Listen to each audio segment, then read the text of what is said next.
I'm a nurse in the emergency room. It is a super stressful, hectic, crazy job. A lot of excitement, sometimes at the expense of someone else's health. You get caught up in the moment of, hey, look at this awesome thing I did. You're used as an instrument to do amazing things, something that I could never accomplish on my own. That grant me divine skills. Don't allow me to use Nick's skills, God. Do your work through me. From a very early age, I felt led to surrender some things, give some things over, recognize my own sin, and repent from those things. I really can't recall a time where I didn't know who my Lord was, who my King was. And even as an adolescent, straying, I always knew right from wrong. Didn't always make the right decisions, but I knew who was in control of me, and I knew my responsibilities. The first time I was told I was going to be a father, I was 23 years old. I had sort of bounced around from a lot of different jobs.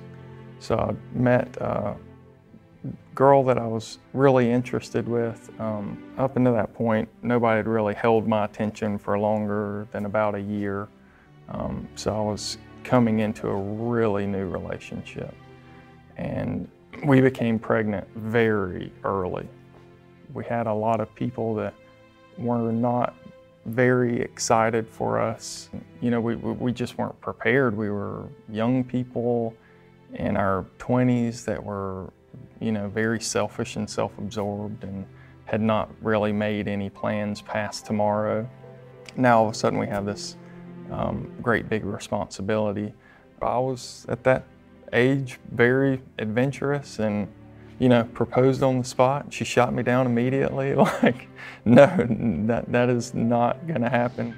Noelle was a lot more grounded in, hey, this is gonna be a lot harder than you think it is. Let's consider some things.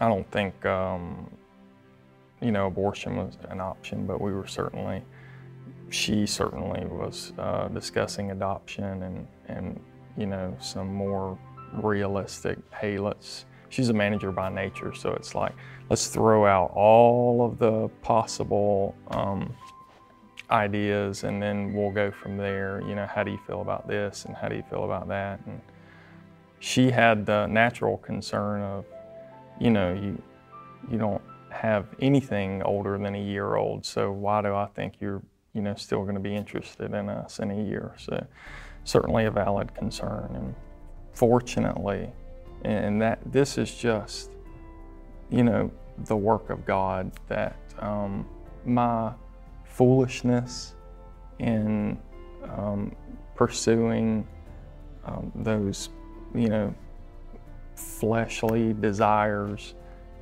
is that God brought a godly woman to me that I needed to be with. Think about some of the other decisions that I've made up until that point, and it would not have worked out the way that my relationship with my wife that God brought to me has. And just His perfect timing and all of that is just remarkable. My heart right now is focused on what Piedmont Women's Center is thinking about with turning some attention to the father aspect of the whole role of what they're trying to do. And the culture right now, I think that dad kind of gets minimized, but it's so very important. So I really enjoy spending time just talking to those dads and giving, lifting them up, giving them some encouragement. I always try to just give those guys a congratulations that I never heard. I believe in you if nobody else does, and you should be believing in yourself. You can do this. It's a lot easier than you think it is.